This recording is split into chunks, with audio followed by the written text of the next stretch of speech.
عندكم اساس في البيت محتاجين تجددوا بس الميزانيه مش مساعده، او عايزين تجددوا اساس للناس وده يكون مشروعكم اللي هيجيب لكم دخل، في اكتر من 8 فيديوهات على قناتي ديكوباج ببلاش يسرا ممدوح لتجديد الاثاث. هنتعلم ازاي نجدد الاساس خطوه بخطوه، في 11 خطوه بالظبط. نجدد اثاث خشبي واثاث معدني وباستخدام الوان بلاستيك او الوان لاكيه مائي وتشوك بينت كمان وبورق الذهب. الفيديوهات موجوده كلها على اليوتيوب، قناتي ديكوباج ببلاش يسرا ممدوح. ولو عجبتكم الفيديوهات ما تنسوش تشتركوا في القناه وتفعلوا الجرس وتشوفوا كمان صندوق الوصف عشان فيه معلومات كتير هتفيدكم. مع السلامه. كمان بحتاج منه طبقتين علشان ده لونه ابيض فيبقى واضح قوي. انتي برضو بنظرك شايفه ان اللون كده وصلتي للعمق بتاعه مناسب، خلاص مش محتاجه تزودي تاني طبقه تانية، لا عايزه تاني اهو، يعني اقل حاجه طبقتين، ممكن اكتر بس مش اقل. برضو بعمل بالفرشه، بعديها بالرولة، ممكن بالرولة بس. خلونا نراجع تاني. اول خطوه الصنفره، بعديها التأسيس بالجيسو او بالبلاستيك، بعديها صنفر تاني، وثالث خطوه. رابع خطوه بقى ان انا ازين القطعه بتاعتي، بزينها بالورق او بالمناديل. طبعا الورق اسهل للمبتدئين، دي المناديل طب هي اللي فات بقى ده كوم، ولزق المناديل ده كوم تاني، محتاج بقى دقة شديدة وروقان. هنشوف مع بعض هنعمله ازاي. بنجيب كيس نايلون، نحط عليه المنديل ونرشه بالمية خفيف، بعديها الفرشة المروحة دي نبتدي نشد بيها المنديل علشان يتفرد. وبعد كده طبعا بالراحه جدا وبخفيه ايد علشان المنديل ما يتقطعش، وحتى لو اتقطع يعني بحاول اظبطه كده علشان يرجع تاني قريب من بعضه، مفيش مشكله. بس للمبتدئين دي نصيحتي ان استخدمي ورق وفرغيه من الخلفيه والزقيه وخفيه من ورا بالسوليتاب. هوريكم برضو الطريقه. دلوقتي بحط الغيره اللي هو متخفف بميه، او برضو في خلطه كده بسميها الخلطه الخطيره، بيبقى مقدار غيره على مقدار ورنيش مائي على نص مقدار ميه، يعني وليكن كوبايه غيره على كوبايه ورنيش مائي على نص كوبايه ميه، وادوبهم كويس وابتدي استخدمهم. ده بستخدمه في اللزق وفي العزل، لو هعزل المنديل نفسه او الورقه. ولو القطعه بتاعتي كلها من البلاستيك فبدهن القطعه كلها بالخلطه الخطيره دي. دلوقتي دهنت الغيره بتاعي، هحط بقى المنديل اللي محطوط على الكيس النايلون. نسيت اقول لكم حاجه مهمه، ان بخلي ظهر المنديل هو يعني لوشي، والرسمه نفسها اللون الاساسي الواضح هو المقابل للكيس البلاستيك، علشان لما اقلب الكيس والزقه تبقى الرسمه ولونها الحلو هو اللي ظاهر. تمام. كده انا لسه برضو بظبط المنديل، تقريبا في حاجه لزقت فيه فكنت بشيلها. انا بقى مش مسرعه خالص الحته دي علشان كله يعرف، تبقى واضحه قوي وباينه. ابتدي بقى اشد المنديل كده اشد الكيس واحده واحده. في طريقه اسهل للزق المنديل، ان انا بفرده وعلى على السطح من غير ما اكون حاطه على السطح اي غيره ولا حاجه، وبعدين بالفرشه بقى بالراحه اكون حاطه في الفرشه الخلطه بتاعتي، الخلطه الخطيره، وابتدي امشي من النص لبره، من النص لبره وخلاص كده. بس المنديل بيكون مكرمش شويه، فيا اما اتقبل الكرمشه دي يا اما هتعب شويه علشان اوصل لنتيجه يكون المنديل مفرود خالص كانه مرسوم بالظبط وملمسه ناعم، وبيبقى بصراحه النتيجه بتاعته رائعه. خلاص انا حطيت بقى الكيس، وببتدي امشي بمنديل كلينكس كده بالراحه على الكيس عشان يتفرد معايا المنديل من تحته.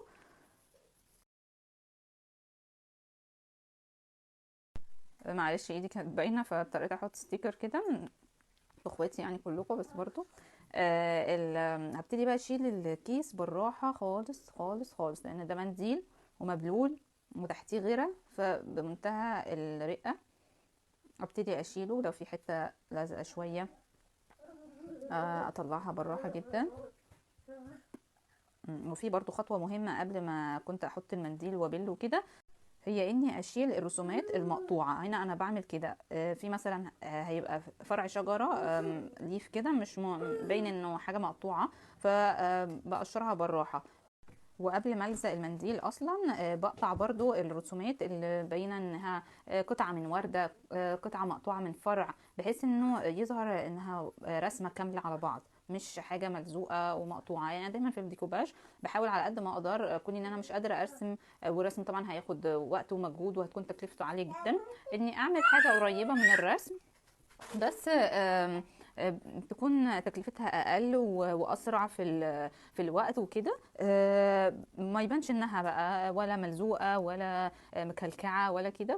فهو ده الهدف الاساسي من الديكوباج. انا بلزق ورق ومناديل وكده، بس عايزاها على قد ما اقدر ما تكونش باينه خالص انها حاجه ملطوعه كده، لا مظبوطه مدموجه مع الخلفيه اللي تحتها، او شايله الخلفيه خالص انا وحاطه الوان من دماغي. فنخلي بالنا من النقطه دي كويس قوي.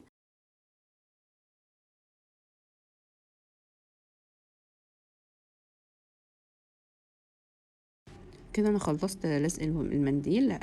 يفضل ان انا اسيبه ينشف خالص، وبعد كده اعزله بقى بالخلطه الخطيره بتاعتي، وش وتنشف وبعديها وش تاني وينشف وبعديها السبراي الدوكو الشفاف.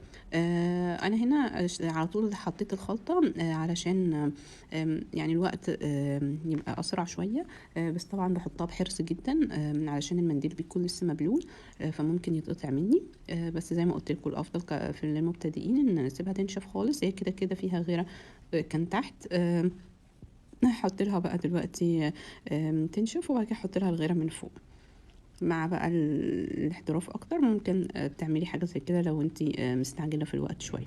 نتاكد كمان ان فرشه الورنيش دي تكون نظيفه، ويا ريت تكون تستخدم للورنيش فقط. طرفين السبراي تيب واضح انه مش الحته دي. نجرب الناحيه الثانيه.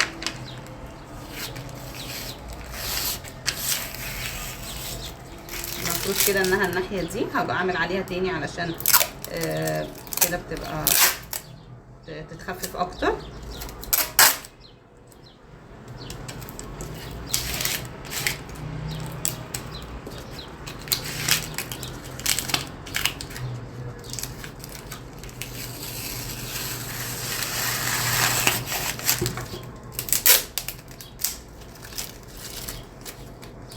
هخفف الناحيه التانيه كمان.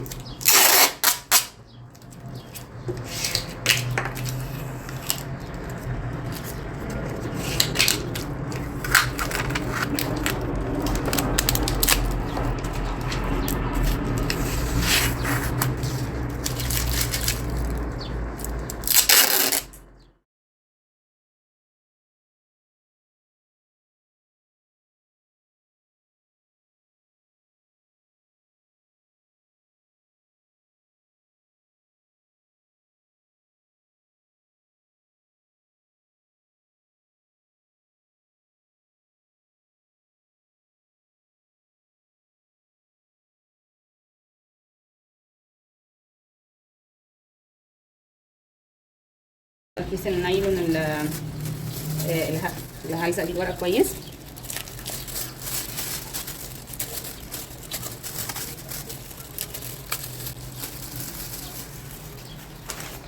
اول حاجه بحط الورقه على الكيس، خلي ظهرها تحت، اخلي وشها سوري ولا تحت،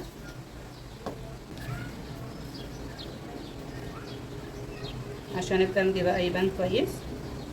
نقطع مش نقص.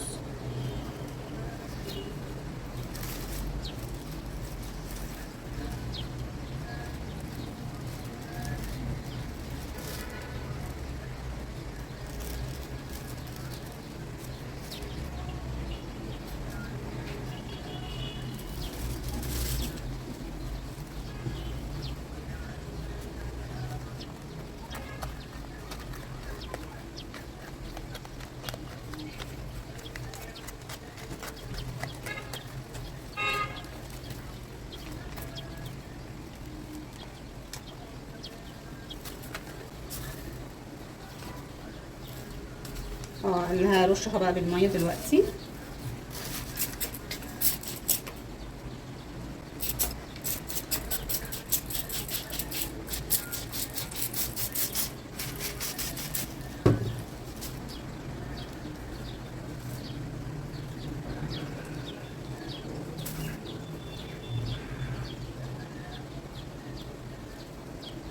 انا في العادي بصراحه مش بحب ان انا اعمل دمج، بس حبيت اعمله معاكم المره دي.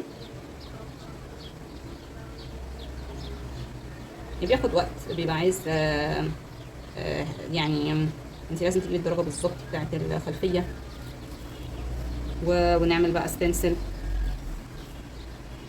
يغطي الاطراف بتاعه الورقه عشان هتكون باينه. حاسه ان الورنيش مش كافي وان الورقه كانت اكبر منه شويه، فعايزه اكمل شويه في